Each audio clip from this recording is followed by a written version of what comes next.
خبروں کے حوالے سے بہت کچھ گھوم رہا ہے مسلسل. مجھے اطلاع دی گئی کہ میں شہید ہو گیا ہوں. میں نے کہا بھائی نہیں ہوا، اللہ کا شکر ہے. فٹ فاٹ گھوم سے اندازہ ہوتا ہے کہ سوشل میڈیا کتنی پاورفل چیز ہے. کوئی بھی کچھ بنا کے چلا دے.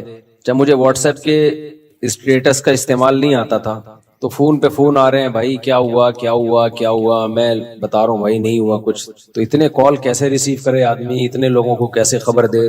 فیس بک پہ پوسٹ چلوائی تو پھر کسی نے مجھے بتایا کہ اسٹیٹس پہ لگا دو. What is status? تو میں نے ان کو اپنا موبائل دیا، انہوں نے موبائل پہ لگا دیا. میں خیریت سے ہوں، رپورٹ خیریت کی. تو سوشل میڈیا بہت ہی خطرناک چیز ہے.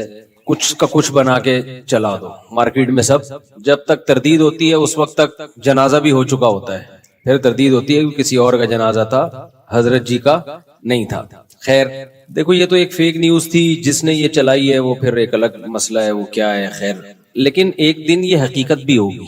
ہم سب کی نیوز چلے گی. آج رفیع بھائی کا انتقال ہو گیا، آج مفتی صاحب کا انتقال ہو گیا، آج باپ کا نام کیا ہے بھائی، اسامہ بھائی کا انتقال ہو گیا، سمیع بھائی کا انتقال ہو گیا، شہنشاہ شیر شاہ بھائی کا انتقال، اور شہید تو ویسے ہی شہید ہو یار. آج شہید بھائی شہید ہو گئے یا انتقال ہو گیا. یہ سوچنا چاہیے کہ ایک دن ہم میں سے ہر شخص کا سچی مچی میں انتقال ہوگا. یہ کتنی بڑی حقیقت ہے جس سے ہم غافل ہیں. دیکھو کسی کی موت زندگی کوئی بہت بڑا واقعہ نہیں ہے. یہ دنیا چل رہی ہے، اسی پہ پبلک پیدا ہو رہی ہے، اور پلیٹ فارم سے جب پرانی گاڑی نکلتی ہے تو نئی گاڑی آتی ہے. یہ تو چلتا رہے گا. لوگ مرتے رہیں گے، جیتے رہیں گے. خلق الموت والحیات، قرآن کہتا ہے میں نے موت اور زندگی کو پیدا کیا. ہم لوگ اس کو بہت اہمیت دیتے ہیں، لیکن اللہ کہتا ہے یہ ہوگا بھائی. پیدا اسی لیے کیا ہے، مارنے کے لیے. سب مریں گے، سب کی نیوز چلیں گی. نیوز نہ بھی چلے اخباروں میں تو پرسنلی تو نیوز چلتی ہے نا. کوئی نہ کوئی کسی کا باپ ہوگا، کسی کا چاچا ہوگا، کسی کا ماموں ہوگا، کسی کا پھپھا ہوگا.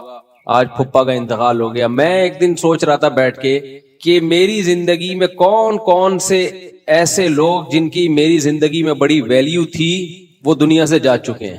ایک لمبی لسٹ سوچنا شروع کیا نا. ہمارے پڑوس میں رہتے تھے ہمارے والد صاحب کے دوست، علاقے کے کونسلر بھی تھے، اسلام صاحب نام تھا ان کا، بہت اچھی پرسنالٹی تھی. ہم ان کے گھر جایا کرتے تھے، کھیلا کودا کرتے تھے. ایک دن خبر آئی اسلام صاحب کا انتقال ہو گیا، ہارٹ اٹیک ہو گیا. ارے بھائی اتنی بڑی خبر تھی ہمارے لیے وہ یار. ابھی تو کل تو بیٹھے ہوئے دیکھا تھا ان کو، ان کے بچے بھی، ان کے بیٹے بھی. توقع نہیں تھی ان کو. بہت سخت اسٹریس میں گئے، ڈپریشن میں گئے. تھوڑے دنوں میں اجمیری بھائی ہمارے پڑوس میں رہا کرتے تھے، ہٹے کٹے جوان آدمی تھے، بالکل فٹ فاٹ، 35 سال عمر ہوگی. میں تھا، مجھے اطلاع آئی کہ بھائی اجمیری بھائی کا انتقال ہو گیا. بھائی ہم نے کہا اجمیری بھائی کا ہو نہیں سکتا انتقال یار، اجمیری بھائی تو فٹ فاٹ. نہیں جی انتقال ہو گیا. کیسے ہوا جی؟ ہارٹ اٹیک ہو گیا. ہماری گلی میں ہی سامنے شوکت بھائی رہا کرتے تھے، بہت لمبا قد تھا ان کا. صف میں جب کھڑے ہوتے نا پتہ چل جاتا یہ شوکت بھائی ہے. کچھ لوگ ہوتے نا ایکسٹرا آرڈینری، لمبے تڑنگے سے ہوتے ہیں، وہ اپنے قد سے مشہور تھے. یعنی شوکت بھائی کی شوکت ہی اسی سے تھی، شان و شوکت قد کی وجہ سے. ان کی عمر ہوگی میرا خیال ہے 30 سال، 25 سے 30 سال. ترکی گئے پڑھنے کے لیے تو والدین بھی بڑے خوش تھے، چلو ہمارا بیٹا بھی ٹرکی جا رہا ہے، پڑھائی مکمل ہوگی، وہاں سے اچھی جاب مل جائے گی. اطلاع آئی کہ جی ان کا انتقال ہو گیا. ارے بھائی کیسے ہو گیا؟ کلاس میں بیٹھے ہوئے تھے، اچانک ہارٹ اٹیک ہوا. تو پھر ان کی ڈیڈ باڈی آئی، جوان بیٹے کی موت. تو میں سوچ رہا تھا نا، سوچتے سوچتے اتنی موتیں. پھر ایک دن ہم بیٹھے ہوئے، جی ہمارے تایا کی خبر آئی، جی ان کا انتقال ہو گیا. ابے بھائی ہمارے تایا کا؟ اب ہماری دادی روئے جا رہی ہیں کہ بھائی ابھی تو مل کے گئے تھے، پتا چلا جی ہارٹ اٹیک ہوا ہے. اچھا میرے والد صاحب اور میرے تایا میں بڑی محبت تھی، تو جب تایا کو دفنایا تو میرے والد صاحب کو بہت رونا آ رہا تھا قبر پہ. 2-3 سال کے بعد والد صاحب کا انتقال ہو گیا. بعض دفعہ آپ میت پہ رو رہے ہوتے ہیں، آپ کو نہیں پتا ہوتا 2-4 سال کے بعد کس کا نمبر ہے بھائی؟ ہمارا نمبر ہے 2-4 سال، زیادہ ٹائم نہیں ہے. اچھا اسی کے درمیان ہماری دادی کا بھی انتقال ہو گیا.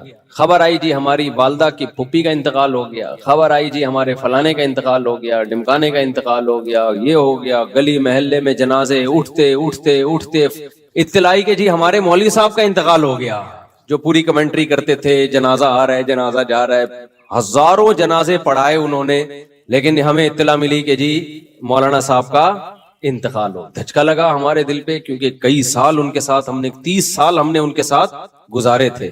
30 سال انسان کسی کے ساتھ گزارتا ہے, محبت ہو جاتی ہے اس سے, انتقال ہو گیا. تو اتنے جنازے اتنے ایکسیڈنٹ. ہمارے جامعہ کے ایک استاذ, ہمارے بڑے کلاس فیلو, بہت کلوز, ایک دن اطلاع آئی ان کا انتقال ہو گیا. بھائی ابھی تو کل تو گپ شپ لگا کے گئے جی کار کا ایکسیڈنٹ ہوا ہے جی, انتقال ہو. میں نیو کراچی میں امام تھا, ایک بزرگ تھے بڑے زبردست, ان سے ہم نے بیان کروایا, بڑا پیارا بیان کرتے تھے, بڑے اللہ والے بزرگ تھے. اگلی دفعہ میں نے رابطہ کیا, پتا چلا جی انتقال ہو. ابے بھائی کیسے انتقال ہو گیا؟ جی وہ اندرون سندھ کہیں گاڑی میں جا رہے تھے, ایکسیڈنٹ ہوا, انتقال ہو. تو انتقال پر گورنمنٹ کی طرف سے کوئی پابندی بولو نہیں. آپ کو یہ کیا بیان لے کے بیٹھ گیا؟ بھائی یہی تو بیان ہے. موت موت موت موت, الموت لیس منہ الفوت. ہر چیز سے بھاگ سکتا ہے انسان, موت سے کسی کا باپ بھی نہیں بھاگ سکتا. اور بہاریوں میں مشہور ہے کہ جب انسان کی موت آتی ہے تو اونٹ پہ بیٹھے ہوئے آدمی کو بھی کتا کاٹ لیتا ہے. حالانکہ کوئی تک نہیں بنتا. کنوینس کا کتنا بڑا پرابلم ہے آپ سوچ. کتے کے لیے کنوینس کے بغیر اونٹ تک پہنچنا آسان ہے, کس قدر پرابلم کی چیز ہے نا. لیکن کتا پہنچ جاتا ہے بغیر کنوینس کے. باقاعدہ اس کو گاڑی لگوانی پڑے گی, کتے کو سیڑھیاں لگوانی پڑیں گی اوپر جانے کے لیے, پہنچ جاتا ہے. کتے کے قد کو دیکھو اور اونٹ کے دیکھو. لیکن جب انسان کی موت آتی ہے تو کتا پہنچ جاتا ہے وہاں تک. اور بھی بہت واقعات ہیں اپنی زندگی میں. فلاں کا انتقال, فلاں میری والدہ کا انتقال ہوا, والد صاحب کا انتقال ہوا, نانا کا انتقال ہوا, نانی کا انتقال ہوا. اور ابھی 2-4 منہ میں آنے لگے تھے, لیکن اللہ کا شکر ہے وہ زندہ ہیں. وہ بولیں گے اب ہمیں مار رہے ہیں, اللہ ان کو زندگی دے, ہماری دعائیں. تو میری بڑی ہمشیرہ کا انتقال ہوا, ان کی عمر بھی زیادہ نہیں تھی, بریسٹ کینسر ہوا. ایسے اسٹیج پہ پہنچ کے پتا چلا کہ بچنے کی امید ختم. ڈاکٹر نے بتا دیا بھائی یقینی موت. کچھ دن پہلے ایک صاحب ملنے کے لیے آئے تو ایسے ہڈیوں کے ڈھانچے بنے ہوئے تھے, جوان آدمی تھا, کہتا مجھے کینسر ہے اور ڈاکٹروں نے کہہ دیا کہ آپ کی موت واقع ہو. بہت بیچارے کی حالت خراب تھی. اطلاع گئی 1-2 مہینے میں کہ اس کی انتقال ہوگی. تو بھائی بات یہ ہے کہ موت ایک ایسی چیز ہے جس سے ہم بھاگ نہیں سکتے, سب نے مرنا ہے. ڈاکٹر کیا کہتے ہیں آپ دیکھیں یوٹیوب پہ جب سرچ کریں نا, اینٹی ایجنگ, بڑھاپے سے روکنے والی دوائیں, بڑھاپے سے روکنے والی خوراک, کہیں بھی یوٹیوب پہ لکھا ہوا ہوگا فوراً دل چاہتا ہے انسان کلک کرے, یار کون سی چیز ہے جو ہمیں بوڑھا ہونے سے روک سکتی ہے. تو ساری دنیا کے سارے ڈاکٹر, سارے حکیم اس پر متفق ہیں کہ آپ بڑھاپے کے پروسیس کو سلو کر سکتے ہو. بریک بولو نہیں لگا. یہ نہیں ہو سکتا کہ بڑھاپے کو آپ نے بریک لگا دی, روک دیا. نا. یہ ہو سکتا ہے کہ آپ نے 60 سال میں بوڑھا ہونا تھا تو بہت زیادہ صحت کا خیال کیا تو اب 70 میں بوڑھے ہو رہے ہو, بہت زیادہ خیال کیا تو 80 میں جا کے ہو رہے ہو. یہ نہیں ہو سکتا کہ 60 سال میں آپ رک جاؤ. آپ کا ایک بال سفید تھا تو اب ایک ہی رہے. نا 40 سال کی عمر میں ایک بال سفید ہوتا ہے. جوان آدمی کہتا ہے یار ایک بال ہے, نوچ کے نکال دو, پتہ ہی نہ چلے ہوا کیا. ایک دن اٹھتا ہے صبح کو دوسرا بال بھی سفید, کہتا ہے یار اس کو بھی نوچ لو, اب کیا ہے, اس کو بھی نوچا, پھر اتنے سفید, کہتا ہے نوچاؤں گا تو گنجا ہو جاؤں گا بھائی. پھر وہ کلر لگانا شروع کرتا ہے, پھر نیچے سے سفید بال بتا رہے ہوتے ہیں کہ کلر ہے یہ. جب جڑوں سے بال اگتے ہیں نا وہ بتا رہے ہوتے ہیں کہ یہ اوریجنل نہیں ہے. مچھلی کھاتا ہے, یہ کھاتا ہے, وہ کھاتا ہے, جو مرضی کر لو میرے بھائی. ایک دفعہ جب سفیدی آنا شروع ہوئی, سفیدی کی بریکیں کیا ہیں؟ فیل. سفیدی کی بریکیں فیل ہیں, پھر نہیں ہوتی. تو پیغمبروں کی یہی تو دعوت ہے بھائی. یہ جو قرآن مجید کی آیت ہے نا, اولم نعمرکم ما یتذکر فیہ من تذکر وجاءکم النذیر. اللہ کہتے ہیں جب جہنمیوں کو جہنم کے کنارے پہ لایا جائے گا جہنم میں ڈالنے کے لیے, تو آگ کو دیکھ کے وہ کہیں گے نا کہ یہ تو بہت سخت عذاب ہے. تو اللہ جواب میں کیا کہیں گے, کیا ہم نے تمہیں اتنی عمر نہیں دی تھی جس میں نصیحت حاصل کرنے والا نصیحت حاصل کر لیتا؟ کیا ہم نے تمہیں اتنی ایج نہیں دی تھی؟ وجاءکم النذیر, اور تمہارے پاس, ادھر توجہ میرے بھائی, اور تمہارے پاس ڈرانے والا بھی آ گیا تھا. یعنی اللہ کہیں گے ہم نے تمہیں اتنی عمر دی تھی کہ جس سے تم نصیحت حاصل کرنا چاہتے تو نصیحت حاصل ہو جاتی, پتہ چل جاتا صحیح غلط کیا ہے. یعنی عقل سے بھی تم فیصلہ کر سکتے تھے, لیکن تمہارے پاس ایک ڈرانے والا بھی آیا تھا. اب یہ ڈرانے والا کیا ہے؟ تو مفسرین نے بہت سارے مصداق اس کے بیان کیے ہیں کہ بہت ساری چیزیں ہیں جو انسان کو ڈراتی ہیں کہ موت کا وقت اب قریب ہے, اب انسان کا بچہ بن جا. فرمایا ان میں نذیر میں نبی صلی اللہ علیہ وسلم بھی ہے, نبی نے آ کے ہمیں ڈرایا بھی ہے, خوشخبریاں بھی دی ہیں.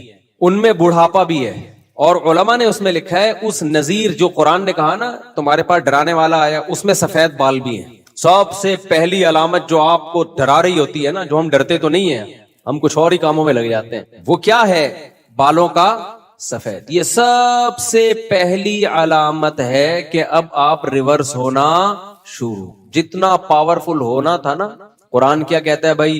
ہم نے ثم یخرجکم طفلا، اللہ جب تمہیں ماں کے بطن سے نکالتے ہیں تم کمزور ہوتے ہو. خلقکم من ضعف، کمزوری میں بنایا اللہ نے تمہیں، بہت کمزور. آہستہ آہستہ خوراک ملتی ہے، دودھ ملتا ہے، پراٹھے ملتے ہیں، ڈبل روٹیاں، شکر ہے وہ بھی مل رہی ہیں آج کل، تبھی بچے ڈبل روٹی جیسے بن رہے ہیں. لیکن بہرحال پراٹھے ملتے ہیں، روٹیاں ملتی ہیں، آہستہ آہستہ بچہ کیا ہوتا ہے؟ پاور پکڑنا شروع. یہ پاور کب تک چلتی ہے؟ مینٹلی گروتھ بھی ہوتی ہے اس کی اور جسمانی گروتھ بھی ہوتی ہے. حتی اذا بلغ اشدہ وبلغ 40 سنۃ، 40 سال تک اپنی فل طاقت اور قوت کو پہنچ چکا ہوتا ہے. سمجھ میں نہیں آ رہی میرا خیال ہے بات؟ تبھی ماہرین کہتے ہیں نا پہنچتا تو 30 سال میں، کیونکہ 30 سال شباب کی انتہا ہے. 30 سے 40 سال تک تقریباً ایک ہی جیسی کنڈیشن رہتی ہے اس کی. تو مینٹلی گروتھ 40 سال تک انسان کی کمپلیٹ. اس لیے قرآن نے انسان کی جو لاسٹ ایج ہے نا، جس کے بعد اب اس نے ڈھلکنا ہے، اب ریورس ہونا ہے، وہ کون سی ایج کو قرار دیا ہے؟ بولتے کیوں نہیں میرے بھائی؟ 40 سال. اس لیے کہتے ہیں نا کہ اگر آپ 40 سال میں بھی طاقتور نہیں ہو تو اب آپ فکر چھوڑ دو طاقتور، اب آپ کوئی اور کام کرو، ٹھیک ہے نا؟ پاورفل ہونے کی فکر آپ بولنے پہ گورنمنٹ نے پابندی لگائی ہے، اب طاقتور ہونے کی فکر. 30 سال میں بھی آپ طاقتور نہیں ہو تو اب آپ کوئی اور کام کرو، یہ کام آپ کے بس کا ہوتے ہیں نا بہت باریک باریک. 30 سال میں بالکل باریک باریک، 40 سال میں بھی وہ کہتے ہیں یار میں موٹا ہو جاؤں. اب آپ موٹے تو ہو گئے لیکن وہ غلط والے موٹے ہو گئے، چربی وربی چڑھ سکتی ہے، گھی کا ڈبہ بن سکتے ہو اب آپ. اب وہ جو ایک جو مسل کی پاور ہوتی ہے وہ لانا بہت مشکل کام ہے، سمجھتے ہو؟ وہ بہت مشکل ہے. تو بلغ اشدہ، 40 سال تک پہنچا تو اب یہاں سے ریورس ہونا. میڈیکل سائنس بھی یہی کہتی ہے بھائی 40 سال کے بعد اب آپ واپس. کتنا زور لگا لو اب آپ کہ میں واپس نہ جاؤں. واپس کا کیا مطلب؟ وَمَن نُعَمِّرُهُ نُنَكِّسْهُ فِي الْخَلْقِ، قرآن کہتا ہے جس کو ہم عمر دیتے ہیں ہم اس کو خلق میں واپس ریورس کرتے ہیں. ریورس میں طاقتور ہوگا یا کمزور ہوگا؟ کمزور. دماغی کمزوری بھی، جسمانی کمزوری بھی، تو واپس. تبھی آپ دیکھو جب انسان واپس ہونا شروع ہوتا ہے، کمر جھکنا شروع. بچپن میں کیسے چلتا تھا؟ بچے جب چلتے ہیں نا، ایک پاؤں ادھر جا رہا ہے ایک پاؤں. ہمارے ایک ریلیٹیو آئے جو بڑے، میں نے ایک دور میں دیکھا تھا ان کو 15-20 سال پہلے، بڑے ینگ جوان نا، فٹ فاٹ. تو اب آئے کچھ دن پہلے، اب ہمارے گھر کی سیڑھیوں پہ چڑھ رہے ہیں تو ایک پاؤں ادھر کو جا رہا ہے ایک پاؤں. میں نے کہا یہ آپ چڑھ کیسے رہے ہیں؟ کہہ رہے ہیں بس یار وہ دن گئے. کہہ رہے ہیں وہ دن اب تو ایسے ہی. اور ہر اسٹیپ پہ آواز بھی نکل رہی ہے، زور لگتا ہے نا، آہ کی آواز آتی. وہ ایک بوڑھا آدمی کہیں چلتا ہوا جا رہا تھا، کہیں ٹھوکر لگی تو اس کو اپنی جوانی ٹھوکر لگی، ایک دم بےچارا لڑکا 3-4 قدم، تو کہنے لگا ہائے جوانی. پھر دیکھتا ہے کوئی دیکھ تو نہیں رہا، پھر آہستہ سے کہتا ہے بھائی تو نے جوانی میں کون سے تیر مار لیا. تو آہستہ آہستہ انسان کیا ہونا شروع ہوتا ہے؟ ریورس. اور پھر ہر آنے والا دن اس کو تڑپاتا ہے. حضرت مجذوب رحمت اللہ علیہ نے کہا تھا نا، تجھے پہلے بچپن نے برسوں کھلایا. انسان کی زندگی کے 15-20 سال تو کھیل کود میں گزر جاتے ہیں، اس میں تو کوئی ہوش ہی نہیں ہوتا. جوانی نے پھر تجھ کو مجنوں بنایا. جوانی جب ہوتی ہے تو پھر عشق معاشقوں میں لگتا ہے. بڑھاپے نے پھر آ کے کیا کیا ستایا. سارے جو بل نکلنا شروع ہوتے ہیں وہ کب ہوتے ہیں؟ بڑھاپے میں. اجل تیرا کر دے گی بالکل صفایا. جب موت آئے گی نا تو اس بڑھاپے کو بھی یاد کرے گا کہ یار کم از کم احساس تو تھا نا، کچھ کھانے پینے کی تھوڑی بہت لذت کا احساس ہو جایا کرتا تھا. تو بھائی اسی کا نام دنیا ہے. اسی لیے آدم علیہ السلام سے لے کر سید الانبیاء محمد صلی اللہ علیہ وسلم تک تمام پیغمبروں نے ایک دعوت دی ہے، لا تحب الدنیا، دنیا سے محبت بولو مت کرو، دل مت لگاؤ دنیا سے. دیکھو کچھ گناہ تو ایسے ہیں جو سوسائٹی میں گناہ سمجھے جاتے ہیں، کچھ گناہ ایسے ہیں جو سوسائٹی میں گناہ سمجھے جاتے ہیں، کچھ گناہ ایسے ہیں جو اللہ کی نظر میں بہت بڑے جرم ہیں لیکن وہ گناہ سمجھے نہیں جاتے، حالانکہ زیادہ بڑے گناہ ہیں وہ، اور ان کے نقصانات بھی زیادہ ہیں. زنا ایک گناہ ہے لیکن لوگ اس کو گناہ سمجھتے بھی، وہ جملہ مکمل کرنا ہے آپ لوگوں نے. زنا ایک گناہ ہے، لوگ اس کو گناہ سمجھتے ہیں. کیوں نہیں ہے بھائی؟ ہیں. اتنے بھی کافر تھوڑی ہوئے ہیں لوگ کہ زنا کو حلال سمجھنا شروع کر دیں. کہہ رہے ہیں نہیں ہے. زنا ایک گناہ ہے. لوگ اس کو کیا سمجھتے ہیں؟ گناہ. نماز چھوڑنا گناہ ہے. لوگ اس کو کیا سمجھتے ہیں؟ گناہ. حج فرض ہوا آپ نے نہیں کیا یہ گناہ ہے. لوگ اس کو کیا سمجھتے ہیں؟ گناہ. داڑھی کاٹنا بھی معذرت کے ساتھ کیا ہے؟ گناہ ہے. اب تک تو گناہ سمجھتے تھے, اب کچھ اسکالر آ گئے جنہوں نے اس کو گناہ کی فہرست سے نکال دیا, ورنہ گناہ ہے, پہلے بھی تھا, اب بھی ہے, آئندہ بھی رہے گا, نبی کا حکم ہے. اسی طرح میرے بھائی بد نظری کرنا, فحش فلمیں دیکھنا یہ گناہ ہے. لوگ اس کو گناہ سمجھتے ہیں. سود کھانا گناہ ہے. لوگ اس کو گناہ سمجھتے ہیں. دنیا سے محبت بہت بڑا گناہ ہے. لوگ اس کو گناہ سمجھتے ہی نہیں ہیں, بلکہ وہ دنیا کی محبت جو ان کے دل میں ہوتی ہے اس کو بھی یہ نہیں سمجھتے کہ ہمارے دل میں محبت ہے. وہ کہتے کہاں ہے, نہیں آئی میرا خیال ہے بات.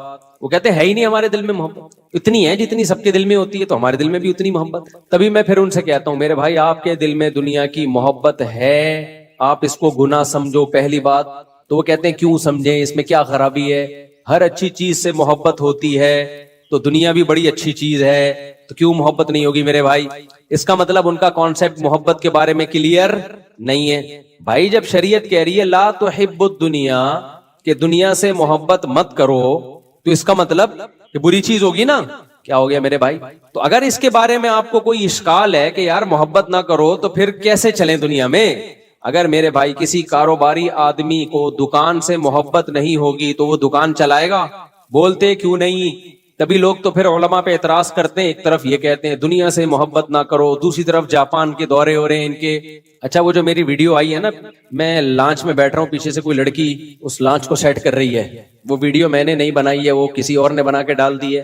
میں جب اپنے کیمرے سے کوئی ویڈیو بناتا ہوں تو اس کا خیال کرتا ہوں کہ اس میں لیڈیز بولو نہ آئیں. اب کوئی اور بنا رہا ہو تو بھائی اس میں مجھے ملامت نہیں کی جا سکتی, کیونکہ میں کہیں بھی چلتا ہوا جا رہا ہوں, خواتین بھی تو چلی رہی ہوتی ہیں نا, یا تو میں ان کو روک دوں یا خود رک جاؤں. تو دو ہی حل ہے, یا تو میں, یہ کینیڈا کی ویڈیو تھی, کینیڈا میں جا کے پابندی لگا دوں کہ میں جہاں جہاں انجوائے کرنے کے لیے جاؤں گا لانچ میں, جائز جگہوں پہ, کوئی فلم دیکھنے تھوڑی جا رہا ہوں میں وہاں, میں جہاں جہاں لائف کو انجوائے کرنے کے لیے میرا بھی حق ہے کہ نہیں ہے, میں لانچ میں جاؤں, میں سمندر میں جاؤں, تو کینیڈا کی تمام انگریز خواتین کو چاہیے کہ برقع پہن کے وہ سائیڈوں پہ ہو جائیں.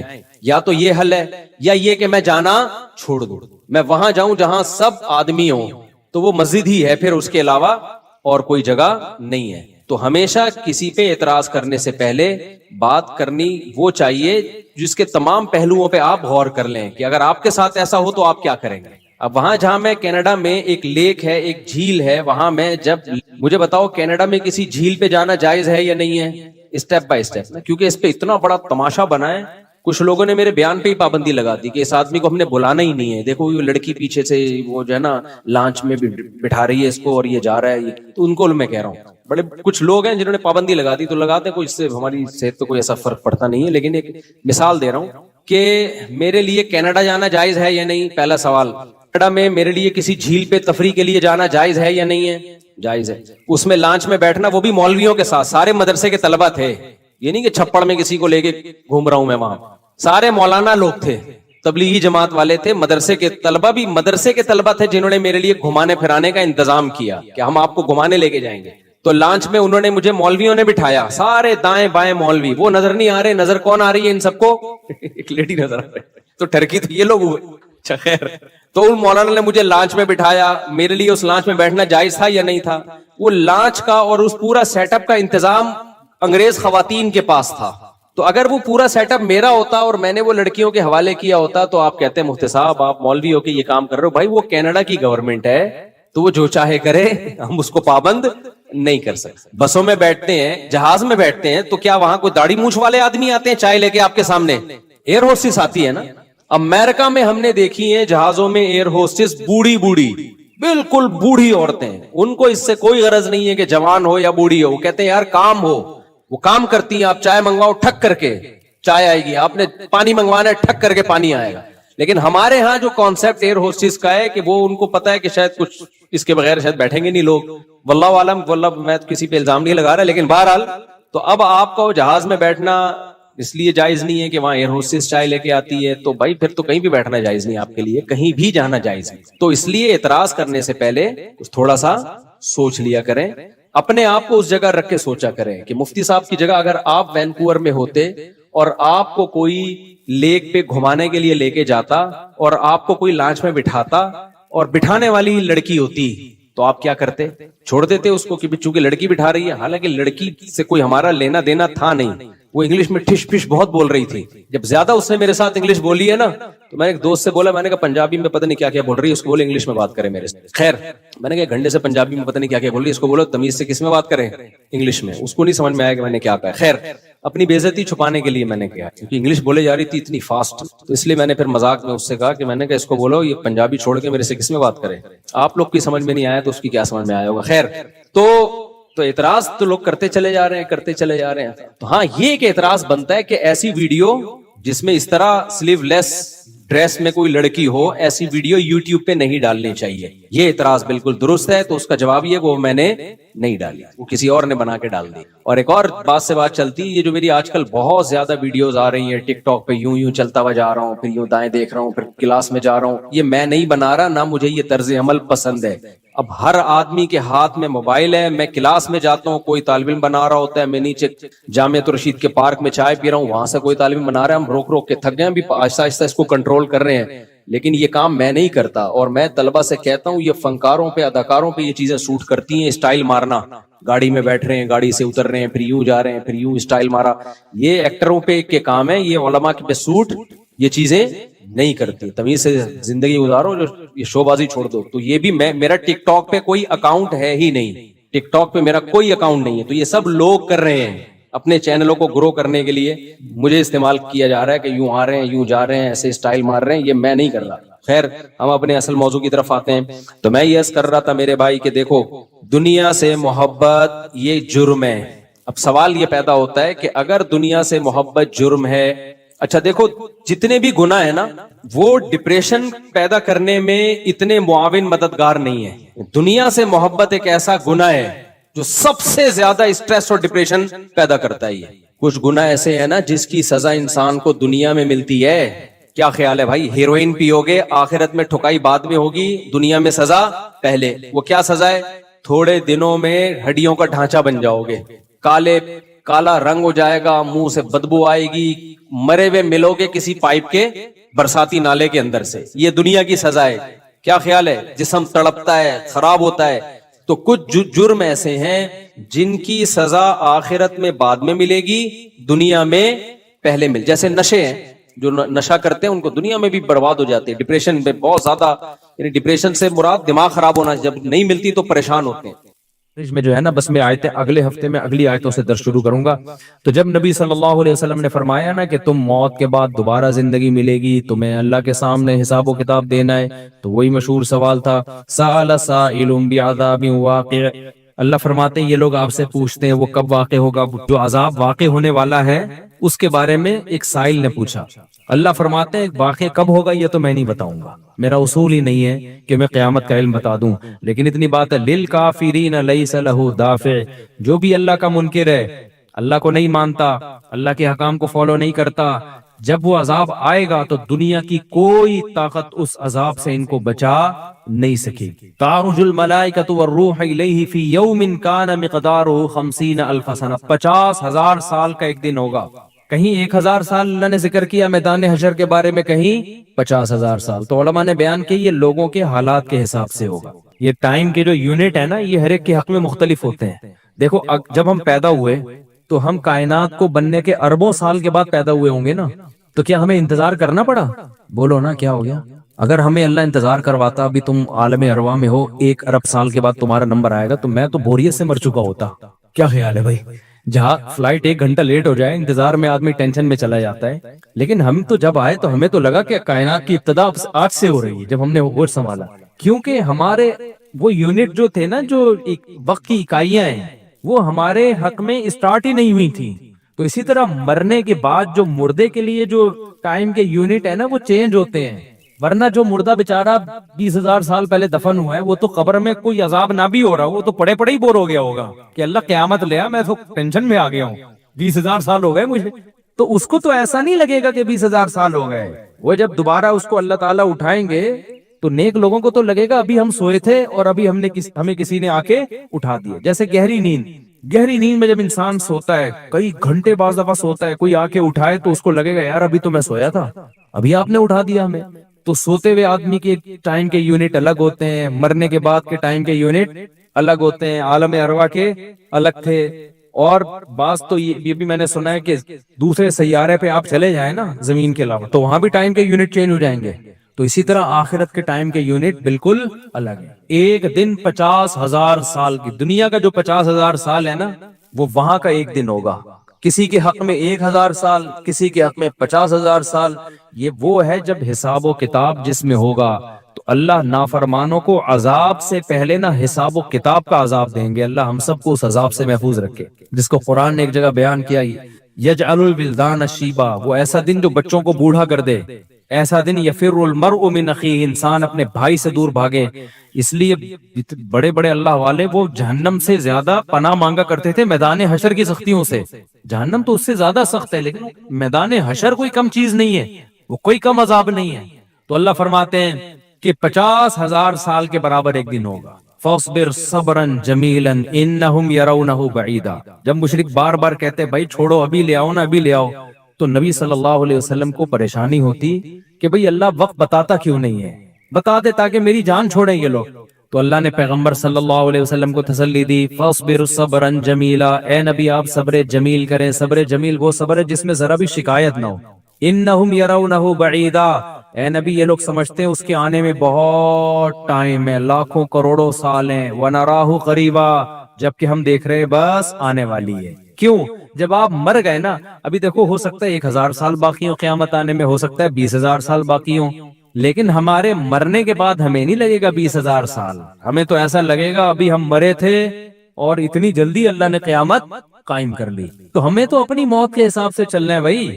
ہمیں کیا پتا کہ ہمیں کیا کرنا ہے اس سے کہ 50,000 سال بعد قیامت آئے یا 1 کروڑ سال بعد آئے. جب ہم مر گئے تو ہماری قیامت واقع ہو گئی ہے, ٹائم کے یونٹ ہمارے حق میں چینج ہو جائیں گے. تو اس لیے اللہ کہتے ہیں انہم یرونہ بعیدا, اے نبی یہ سمجھتے ہیں بہت بعد میں آئے گی قیامت. ونراہ قریبا, ہم تو دیکھ رہے ہیں کب ہے, تو بالکل قریب ہے, تو زیادہ ٹائم نہیں ہے. یوم تکون السماء کالمہل, اللہ فرماتے ہیں جس دن آسمان تیل کی تلچھٹ کی طرح ہو جائے گا, ایسے پگھل جائے گا آسمان. اتنی بڑی تباہی آنے والی ہے اس کائنات پہ جس پہ ہم فخر کر رہے ہیں, اس یہاں کے شاپنگ سینٹروں پہ فخر کر رہے ہیں. میں بھی ایک پروگرام پہ گیا نا اسلام آباد میں, بڑا زبردست پروگرام تھا, بڑے بڑے تاجر آئے ہوئے تھے, تھوڑا سا موٹیویٹ کرنا تھا لوگوں کو تاکہ پیسہ کمائیں. تو یہ تو اچھی بات ہے, اسلام تو آپ کو بزنس کا پیسہ کمانے کا حکم دیتا ہے تاکہ ہم بھکاری پن سے نکلیں. بھکاری پن کو تو پسند نہیں کیا گیا نا, ایک شخص بھیک مانگتا ہے نبی نے اس کو پسند نہیں کیا, تو پوری قوم پورا کنٹری بھکاری بن کے IMF کے سامنے کشکول لے کے کھڑا ہوا ہو, تو ہمارے نبی اس کو پسند کریں گے کہ وہ مسلمان قوم ہو اور قومی سطح پہ بھکاری بن چکی ہو. تو یہ علماء کی ذمہ داری ہے لوگوں کو پیسہ کمانے کی ترغیب دیں, بزنس کی طرف لے کر آئیں, یہ مذہبی ذمہ داری ہے. تو میرا اس میں کوئی کمیشن نہیں تھا, میں گیا, میں نے تقریر کی, لیکن ایک چیز کا مجھے اندازہ ہوا کہ یار ایک چیز یہاں پیدا ہو رہی ہے, پیسہ کمانے کے ساتھ پیسے کی محبت بھی آ رہی ہے. تو مجھے خیال ہوا میں اپنی اسپیچ میں ایک بات کہوں کہ آپ یہاں ہیں, سارے ارب پتی کروڑ پتی تاجر ہیں, سب اپنے اپنے تجربے شیئر کر رہے ہیں کہ میں یہ کرتا تھا, آج میں نے اتنے روپے کما لیے, میں یہ کرتا, تاکہ لوگوں کو موٹیویشن ملے. اچھی بات ہے, بہت اچھا پروگرام تھا. تو مجھے خیال ہوا کہ ایک بات میں کہوں کہ ضرور, لیکن ایک چکر نہ ہفتے میں ایک دفعہ قبرستان کا ضرور لگایا تاکہ نیتیں ٹھیک ہو جائیں پیسہ کمانے سے. ایسا نہ ہو یہ پیسہ قارون بنا دے آپ کو. تو ایک دفعہ ایسا کیا کرو, جیسے یہ پروگرام ہو رہا ہے بڑا زبردست, لوگ آ رہے ہیں, ایوارڈ مل رہے ہیں, اور تو یہاں سے نکل کے, لیکن میں نے کہا نہیں, میں نے کہا یہ ان کے مینٹل لیول سے نا اوپر کیجیے, ہر چیز ہر جگہ کہنے کی نہیں ہوتی. یہ کہیں گے مفتی صاحب رنگ میں بھنگ ڈال کے چلے گئے. اچھا بلا ہم دیکھ رہے تھے اتنے کروڑ پتی لوگوں کو سن کے, ہمیں بھی خواب آ رہے تھے کل ہمارے پاس لینڈ کروزر ہوگی, 4 شادیاں ہوں گی, اب پیسہ ہوگا زبردست, یہاں جائیں گے وہاں جائیں گے. یہ مولوی نے آگے یہاں بھی کیا کر دیا, قبرستان کی باتیں شروع کر دی. تو وہ مناسب نہیں تھا, لیکن دل چاہ رہا تھا کہ میں ان سے کہوں اگلا پروگرام وہ بول دوں گا کہ بہت زبردست پیسہ کمائیں, ایک دفعہ جا کے قبر میں جو آپ سے پہلا کما کے چلے گئے نا پہلے کما کے. یہ یوٹیوبرز تو یہاں آ رہے ہیں, اپنا ایکسپیرینس شیئر کر رہے ہیں, میں سب کانٹینٹ بناتا ہوں اور میں ایسے محنت کرتا ہوں. اچھی بات ہے, مجھے بڑی خوشی ہو رہی تھی, تھوڑی سی امیدیں ہوئی کہ شاید پاکستان اب شاید اچھی سمت میں جانا شروع ہو جائے. تو مجھے ان پہ وہ کوئی نہیں, وہ تو بہت اچھا کر رہے تھے, بلکہ یہ تو ایک ظرف کے بڑے ہونے کی بات ہے کہ آپ بتائیں کہ میں نے پیسہ ایسا کمایا, ورنہ لوگ بتاتے کہاں ہیں. مجھے ان یوٹیوبرز میں خوشی ہو رہی تھی, وہ بتا رہے تھے ہم نے یہ کانٹینٹ بنایا, ہم نے ایسے چینل بنایا, اتنے پیسے کمائے. تو اچھی بات ہے, شیئر کرو یار تاکہ لوگوں کی غربت ختم ہو, وہ بھی کریں یہ کام. لیکن ساتھ ساتھ ایک بات, یہ پیسہ آپ کو سلیمان علیہ السلام جیسا بھی بنا سکتا ہے, اور قارون اور فرعون جیسا بھی, ابو بکر عثمان جیسا بھی بنا سکتا ہے, اور ابو جہل جیسا بھی بنا سکتا ہے. کیا خیال ہے, یہ سارے پیسے والے لوگ تھے نا. تو آپ پیسہ کما کے سلیمان علیہ السلام جیسے شکر گزار بن جاؤ, عثمان ابن عفان جیسے غنی بن جاؤ, عبد الرحمن بن عوف جیسے بن جاؤ. اس کے لیے ضروری ہے کہ ہفتے میں ایک دفعہ قبرستان کا وزٹ اپنے خرچے پہ کر لیا کریں, اور ایسے ہی نہیں گزرتے ہوئے, وہاں جا کے کھڑے ہو کے قبروں پہ دیکھا کریں کہ میں جتنا بھی بڑا بن جاؤں, میرے یوٹیوب پہ چینل پہ 10 ملین بھی سبسکرائبر آ جائیں, لیٹنا میں نے کہا ہے تھوڑے دنوں میں جا کے بھائی اس قبر کے اندر. لہذا اس پیسے سے میں اس قبر کی تیاری کر لوں تو فائدہ ہے. اور اگر یہ لینڈ کروزر ہی میرا مقصد ہے, اور میرا مقصد عیاشی ہی ہے اور شو مارنا ہی ہے, بھائی پھر یہ تو قارون نے آپ سے زیادہ کما لیا. ان خزانوں کے ساتھ یہ زمین میں دھسا ہے. وہ سمجھتے ہو کہ نہیں سمجھتے ہو, تو تھوڑا سا کبھی کبھار جب بڑے بڑے پروگراموں میں جایا کرو تو تھوڑا سا قبرستان میں, ہمیں تو اللہ نے سہولت دی ہے, بہت خطرناک قبرستان ہے یہ جو ہے نا, کیونکہ گورنمنٹ نے لائٹیں کہیں بھی نہیں لگائیں, تو یہاں تو 2-4 لائٹیں تھی, چرسیوں نے چوری کر لی. اب اندھیرا ہوتا ہے اس میں, اس سے بڑا فائدہ ہوتا ہے. اور جن بھوت بھی لوگوں کو نظر ہوتے نہیں ہے جن یہاں پر, لیکن لوگوں کو نظر آ رہے ہوتے ہیں, ڈرے ہوئے جا رہے ہوتے ہیں نا. سرکٹا ایک دن نظر آیا کسی کو, بعد میں پتا چلا وہ کمبخت, وہ نہیں سویٹر نا یہاں تک اس نے کیا ہوا تھا, سر ہی نہیں تھا اس, سویٹر یوں کر کے نا قبرستان پہ بیٹھے رہتا تھا, لوگ بھاگ جاتے تھے, بس سرکٹا آیا ہوا یہاں پہ, ٹھیک ہے نا. تو آپ یہ جو ہمیں اللہ نے بڑی سہولت دی ہے, کبھی کبھار ایسا کیا کرو, یہاں چلے جاؤ. رات کے وقت جاؤ گے تو جیسے آپ نے انرجی اپنی خرچ کرنی ہے نا, تو کہتے ہیں ڈاکٹر 1 گھنٹے کی واکنگ سے 15 منٹ کی جاگنگ بہتر ہے. 15 منٹ کی جاگنگ میں اتنی انرجی لگ جائے گی جو 1 گھنٹے کی واکنگ میں نہیں ہوگی. تو دن میں قبرستان 100 دفعہ جانے سے بہتر ہے رات میں 2:30 بجے 1 دفعہ چلے جاؤ. رات میں 2:30 بجے 1 دفعہ چلے جاؤ, اور وہاں جا کے بیٹھو, بیٹا آنا کہاں ہے, یہی آنا. اور یہ جو لیٹے ہوئے ہیں نا, یہ سارے غریب نہیں تھے, ٹھیک ہے نا. ان میں بہت سارے کروڑ پتی تھے, ارب پتی تھے, 4 شادیوں والے بھی تھے, 1 والی بھی تھے, اور بچوں والے بھی تھے, بغیر بچوں والے بھی تھے, جوان بھی تھے, بڈھے بھی تھے, 30 سال کے بھی تھے, 15 سال کے بھی تھے, 6 مہینے کے بچے بھی تھے. کیا نظر آ رہے ہوں گے خبریں, جا کے دیکھو. کل ہوس اس طرح سے ترغیب دیتی تھی مجھے, وہ ایک شاعر نے بڑا شعر کہا ہے کہ مجھے ہوس جو ہے نا وہ ترغیب دیتی تھی. ہوس نہیں ہوتی پیسوں کی دولت کی کہ یہ سکندر ہے, ہاں وہ کہ جو ہے نا, مجھے پورا شعر یاد نہیں, 20 سال ہو گئے سننے ہوئے اس کو. اس کا خلاصہ بتا رہا ہوں کہ ہوس مجھے ترغیب دیتی تھی کہ بھائی پیسہ کماؤ, پھر یہ عیاشی اور اتنی عزت اور ایسا کچھ ہوگا, اور بڑے مزے ہوں گے نا, اور نائٹ کلب جائیں گے, شرابیں پیئیں گے, اور یہ کچھ کریں گے. کہہ رہے ایک دن کیا ہوا, مجھے جو ہے قبرستان سے میرا گزرنا ہوا, تو مجھے جو ہے نا میری ہوس نے جو ہے نا مجھے 2-4 قبریں دکھائیں, اور کہا یہ سکندر ہے, یہ دارا ہے, یہ کیکاؤس ہے. یہ سکندر اعظم کی قبر ہے, لاکھوں باندیاں تھیں اس کے پاس. آپ تو 2-4 گرل فرینڈ پہ فخر کر رہے ہو, گرل فرینڈ نہیں, لاکھوں باندیاں. گرل فرینڈ آپ کے تابع نہیں ہوتی, باندی تو جیسے آپ بولو گے بھائی, جو کام آپ اس کے ذمہ لگاؤ گے وہ بھاگ نہیں سکتی, نوکر ہے آپ کی. تو اتنی بڑی بڑی دنیا انہوں نے روئے زمین پہ حکومتیں کی ہیں. آج خبروں کے اندر یہ دارا ہے, یہ کیکاؤس ہے, یہ سکندر اعظم ہے. بڑے بڑے بادشاہوں کی خبریں آپ کو نظر آئیں گی پڑے ہوئے اندر. اب نئے زمانے میں شعر کو ہم یوں چینج کر دیں گے, یہ 10 ملین والا ہے سبسکرائبر تھے, یہ 20 ملین والا, یہ 50 ملین والا. ایک کلپ بعض ایسے مشہور ہو جاتے ہیں, کھجا بھی رہے ہوں گے نا, بس یہ اپنی کھجانے کی ویڈیو ڈال دیں یوٹیوب پہ, لاکھوں روپے کما لیتے ہیں بیٹھے بیٹھے. بعض ایسے مشہور ہو گئے, کچھ بھی نہیں کرے نا, بس وہ کہے کہ ناڑا باندھتے ہوئے دکھا دیں, میں ناڑا باندھ رہا ہوں, میں ناڑا ایسے ٹائٹ کرتا ہوں, زار بند ایسے ٹائٹ کرتا ہوں. اتنے مشہور ہو گئے ہیں وہ لوگ دیکھنا چاہتے ہیں. لوگ پتہ نہیں کیا ہو گیا اب.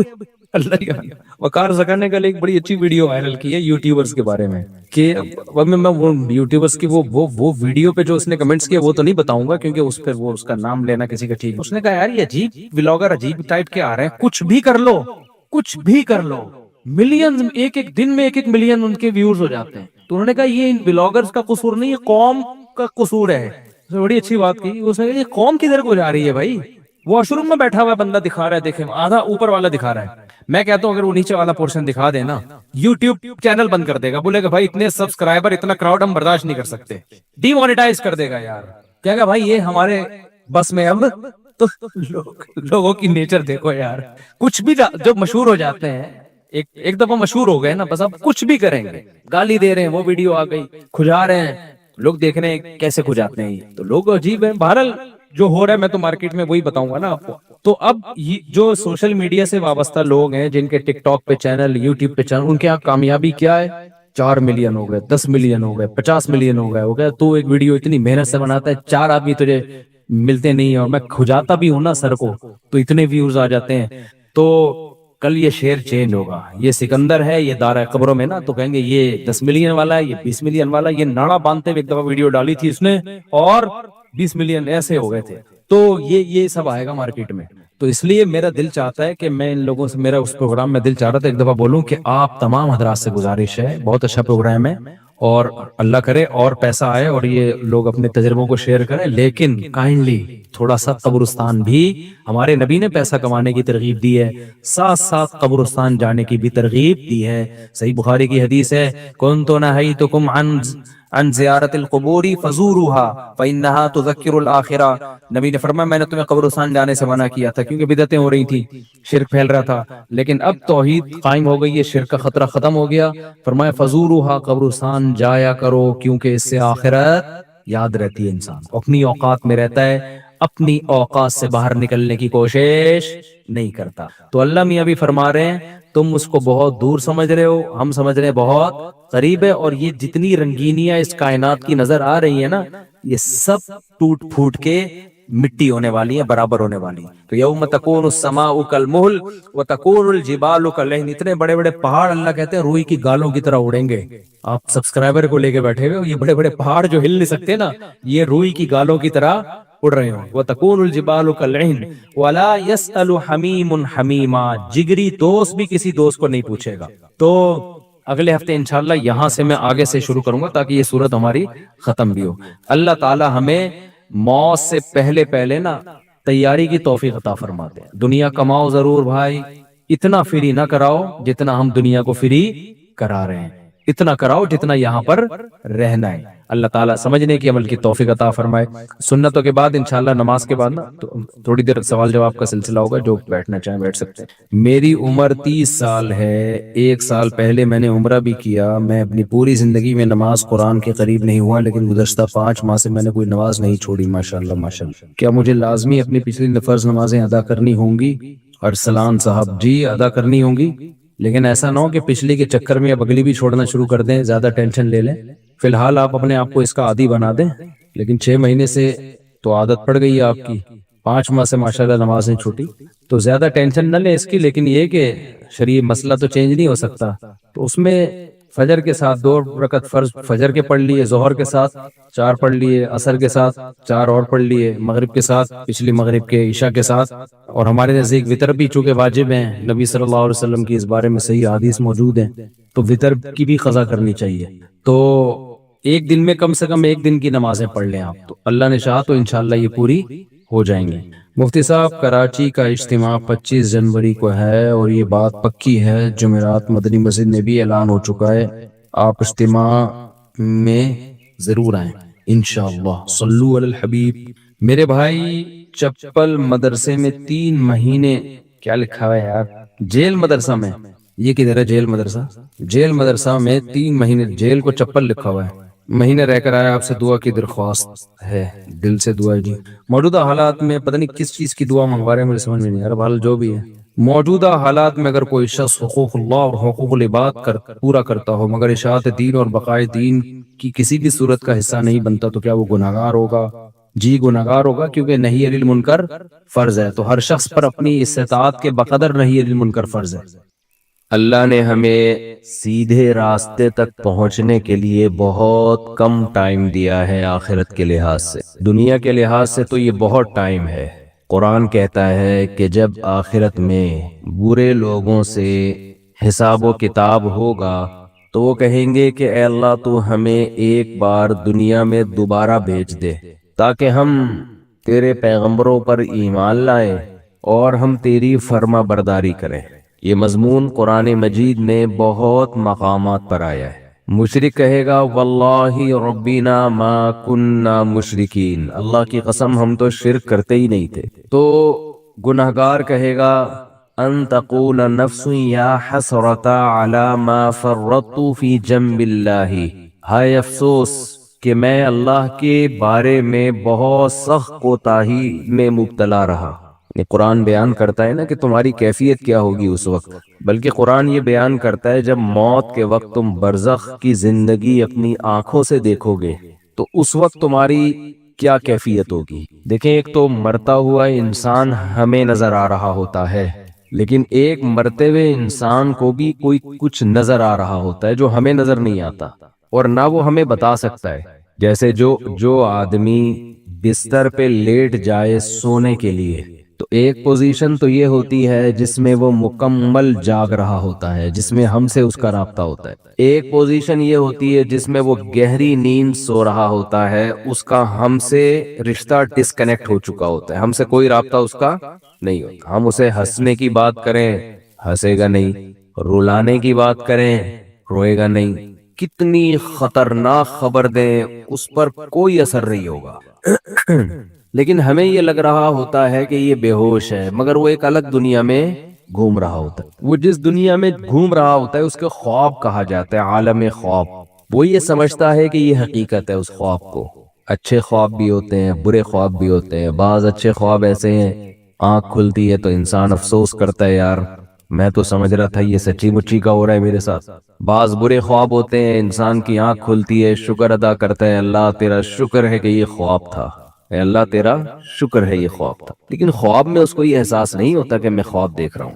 تو ایک کنڈیشن تو یہ ہے جس میں وہ بالکل ہم سے منقطع ہو چکا ہے. ایک کنڈیشن یہ ہے جس میں وہ ہم سے رابطے میں. ایک اس کے درمیان کی کنڈیشن ہوتی ہے جس کو میں پیار سے بٹوین کنڈیشن کہتا ہوں. کہتے نہیں انگلش میں اس کو بٹوین، لیکن درمیان ہے نا. دیسی انگلش ایسا ہی ہوتی ہے، کوئی بھی لفظ ادھار لے کے کہیں بھی لگا دو. تو بالکل درمیانی کنڈیشن کیا ہوتی ہے جس میں وہ آدھا جاگ رہا ہوتا ہے اور آدھا سو رہا ہوتا ہے. کچھ یہاں کی بھی سن رہا ہوتا ہے، ہمیں لگتا ہے کہ یہ سویا نہیں ہے ابھی، لیکن تھوڑا غائب دماغ بن چکا ہوتا ہے. کچھ چیزیں اس کو وہاں کی خواب کی نظر آ رہی ہوتی ہیں. بالکل یہی کنڈیشن قرآن و سنت سے پتہ چلتا ہے کہ جب انسان کی موت واقع ہونے والی ہوتی ہے تو ایک کنڈیشن یہ ہوتی ہے جس میں وہ مکمل حی ہے، مکمل زندہ ہے، جس میں وہ ہم سے بات چیت کر رہا ہوتا ہے. ایک کنڈیشن یہ ہوتی ہے جس میں وہ مکمل اس کی ڈیتھ ہو چکی ہوتی ہے، اس میں ہمارا اس سے کوئی رابطہ نہیں ہے. اس پہ جو گزر رہی ہے وہ جانے اور اللہ جانے. جیسے حضرت عمر نے فرمایا نا کہ حدیث میں آتا ہے نا کہ جو برا آدمی ہے جب اس کی میت کو قبر کی طرف لے کر جاتے ہیں تو کہتا ہے کہ تم مجھے کہاں لے کے جا رہے ہو، اور اچھے آدمی اچھا کیا کہتا ہے مجھے جلدی لے کر جاؤ. یہ برزخ کی باتیں ہیں جو وہ خود دیکھ رہا ہے. لیکن ایک حالت مرنے والے کی ایسی ہے جس میں وہ آدھا عالم برزخ میں اور آدھا عالم دنیا میں. اس کنڈیشن کو سکرات موت کہا جاتا ہے. سمجھ رہے ہیں بات کو؟ کیونکہ یہاں شرعی احکام چینج ہو جاتے ہیں. شریعت میں کچھ احکام ایسے ہیں کہ ابھی اس کا حکم کچھ اور ہے، مرنے کے بعد کچھ اور ہے. تو جب انسان مکمل حیات میں ہو تو اللہ نے اس کے لیے توبہ کا دروازہ کھولا ہوا ہے. چاہے اس کو 100% یقین ہو جائے کہ میں نے کل مرنا ہے یا 1 گھنٹے بعد مرنا ہے، لیکن توبہ کا دروازہ اس کے لیے بولے کھلا ہوا. ایک آدمی نے ساری زندگی گناہوں میں گزاری، کفر میں، الحاد میں، شرک میں، خدا کا انکار کرتا رہا، اللہ کے ساتھ شرک کرتا رہا، شراب پیتا رہا، زنا کرتا رہا. 90 سال گزار دیے اس نے. اب اسے ڈاکٹروں نے بتایا کہ آپ کی ڈیتھ ہونے والی ہے، آپ کینسر کے مریض ہیں، آپ کا زہر یہاں تک پھیل گیا ہے، یا کوئی اور بیماری ہے جس میں زہر پھیلتا ہے، یہاں تک پھیل گیا کہ 24 گھنٹے میں کے اندر آپ کی ڈیتھ ہو جائے گی. یہ بھی اب توبہ کرے گا تو اللہ اس کی توبہ قبول کریں گے. یہ اللہ کا وعدہ ہے. دل سے کرے توبہ. یہ والی توبہ نہ ہو کہ اگر نہیں مرا تو ٹھیک ہے پرانا اسٹائل، مر گئے تو توبہ تو کی بھی ہم نے. وہ بھی پھانسی والا بھی ایسا ہی ہے. 90 سال میں اس کو پھانسی کی سزا سنا دی گئی. یہ پھانسی والی مثال اور آسان ہے. اس کو پھانسی کی سزا سنا دی گئی اور اسے بتایا گیا کہ 6 مہینے بعد آپ کو ہینگ کر دیا جائے گا، لٹکا دیا جائے گا. کہ ایک شخص 90 سال کی عمر اس کی ساری زندگی قتل میں گزری، ڈکیتیوں میں گزری، ظلم میں گزری، کورٹ نے فیصلہ کیا جو کہ نہیں کرتی عام طور پہ، لیکن کر دیا کہ اس کو پھانسی پہ لٹکایا جائے، 6 مہینے بعد لٹکایا جائے گا۔ اسے لوگوں نے آ کے بتایا توبہ کر لے، گناہ سے معافی، کہہ رہے نہیں کروں گا توبہ۔ وہ 6 مہینے بھی اس نے گزار دی، کفر بکتا رہا، کوئی خدا نہیں ہے، کوئی مجھے دوبارہ رہائی ملی، دوبارہ یہ کام کروں گا، یہاں تک کہ 1 ہفتہ رہ گیا، پھر اسے کسی مولانا صاحب نے کہا توبہ کر لے، کہہ رہے نہیں کروں گا توبہ، پھر 1 دن رہ گیا، پھر 1 گھنٹہ رہ گیا، پھر آخر کا 1 منٹ رہ گیا۔ اسے 6 مہینے پہلے بھی یقین تھا کہ مجھے قتل کیا جائے گا، لیکن توبہ نہیں کر رہی ہے، اس چانس پہ کہ شاید رہائی ہو جائے۔ بعض لوگ زبان کے بڑے پکے ہوتے ہیں، چاہے وہ کافر ہی کیوں نہ ہو، کہتے ہیں جیسے ہم اندر سے ویسے ہی ہم باہر سے۔ جیسے نبی صلی اللہ علیہ وسلم کے چچا ابو طالب تھے نا، موت کے وقت کلمہ نہیں پڑھا، انہوں نے کہا نہیں، اب اگر میں پڑھوں گا لوگ کہیں گے ساری زندگی جس دین پر قائم رہے موت کے ڈر سے، تو میں نہیں پڑھوں گا کلمہ، جیسا جو میں ہوں اندر سے ویسے ہی میں کیا ہوں۔ ان کی ایک رائے تھی کہ میں جیسا رہا ہوں ویسا ہی رہوں گا میں۔ ہمارے نبی کو بہت افسوس ہوا، بہت غم ہوا، اللہ نے فرمایا انک لا تہدی من احببت، اے محمد صلی اللہ علیہ وسلم جس سے آپ کو محبت ہے، ہدایت کا اختیار آپ کے ہاتھ میں نہیں ہے۔ یہ نہیں کہ آپ کو جس سے محبت ہے آپ اس کو ہدایت بھی دے دیں، یہ نہیں ہو سکتا۔ ہدایت تو جو چاہے گا اسے ملے گی، اور یہ اللہ کے ہاتھ میں ہے۔ حضرت بلال کا نبی سے کوئی رشتہ نہیں، غلام، رنگ بھی سیاہ، قوم بھی الگ، غلام، ان کو ہدایت مل گئی، چاہت تھی ان کے دل میں، طلب تھی۔ تو بعض ایسے ہوتے ہیں کہ وہ اقرار نہیں کرتے، وہ کہتے ہیں موت کے وقت بھی ہم نہیں، حالانکہ موت کے وقت ان کو یہ ہوتا ہے کہ شاید اسلام نے جو کچھ کہا ہو وہ سچ کہا ہو، لیکن وہ کہتے ہیں نہیں، جس پہ ہم زندگی میں رہے اسی پہ رہیں گے۔ تو یہ جو 90 سالہ شخص تھا جس نے سینکڑوں انسانوں کو قتل کیا، ہزاروں کو قتل کیا، خدا سے بغاوت کی، اللہ کے وجود کا انکار کیا، اس سے بڑا مجرم دنیا میں کوئی نہیں ہو سکتا تھا۔ اسے بتایا گیا 6 مہینے بعد تمہیں لٹکا دیا جائے گا۔ لوگوں نے کہا توبہ کر لے، اس نے کہا کہ نہیں، کیونکہ اس کو یہ تھا کہ شاید میں رہا ہو گیا، 1% چانس ہے، تو میں نے تو وہ بدماشیاں دوبارہ کرنی ہے، پھر میں کس منہ سے لوگوں کے پاس جاؤں گا؟ لوگ کہیں گے اچھا پہلے اسلام باطل تھا اب اسلام صحیح ہو گیا۔ اس نے ڈیلے کی، اس نے کہا نہیں، یہاں تک کہ اس کو لٹکانے میں 1 منٹ باقی ہے، 1 منٹ، اس کو یقین ہو گیا میری زندگی صرف کتنی دیر کی ہے، 1 منٹ کی۔ اب رہائی کی تمام اپیلیں مسترد ہو چکی ہیں، لیکن ہے پورا زندہ، ابھی عالم برزخ کو اس نے اپنی آنکھوں سے دیکھا نہیں۔ اب اگر یہ توبہ کر لے، بالکل پھانسی کے پھندے کی طرف جا رہا ہے، اس کو جلاد لے کے جا رہا ہے لٹکانے کے لیے، یہاں تک کہ اسٹول پہ اس کو کھڑا کر دیا، اس وقت بھی اگر یہ توبہ کرے گا تو اللہ کا وعدہ ہے اس کی توبہ اللہ قبول۔ لیکن اس توبہ میں شرط یہ ہے کہ یہ دل میں ارادہ ہو کہ اگر بالفرض چھوٹ گیا، میں قدرت کی طرف سے کچھ بھی ہو گیا، تو میں دوبارہ پرانی زندگی کی طرف نہیں لوٹوں گا۔ یہ دل کی حالت تو اللہ ہی جانتا ہے نا، یہ پکا عزم دل سے ہو اور زبان سے اقرار کرے کہ اللہ میں اسلام کو قبول کرتا ہوں، میں تیرے وجود کا قائل، تیری توحید کا قائل، تیرے پیغمبروں کا قائل، مجھے اگر رہائی مل گئی تو میں دوبارہ اس پرانی زندگی کی طرف نہیں آؤں گا۔ حالانکہ رہائی ملنے کا کوئی چانس نہیں ہے، قرآن سے، صحیح احادیث سے، متواتر احادیث سے اہل سنت والجماعت کا عقیدہ ہے کہ اس وقت 1 سیکنڈ کی توبہ اللہ اس کے تمام گناہوں کی دیوار کو گرا ڈالے گی۔ وجہ کیا ہے؟ اس نے ابھی تک آخرت دیکھی، اللہ اس کو بخشنے کا بہانہ کیا تلاش کرے گا؟ ہو سکتا ہے فرشتے اعتراض کریں، اللہ تو موت کا یقین ہے اس کو، اس کی توبہ کس بات کی؟ اللہ کہیں گے موت کا تو یقین ہے، لیکن فرشتے اور آخرت اس نے اپنی آنکھوں سے غیب پر ایمان ہے، اور غیب پر ایمان اللہ قبول کرتا ہے۔ بہت سے لوگ اس کنڈیشن میں بھی توبہ نہیں کرتے، بلکہ زیادہ تر تو نہیں کرتے۔ بہت مشکل ہے بھائی بات سمجھنا، کیسے کیا زیادہ تر لوگ اس کنڈیشن میں توبہ کرتے ہیں؟ بولو نہیں کرتے۔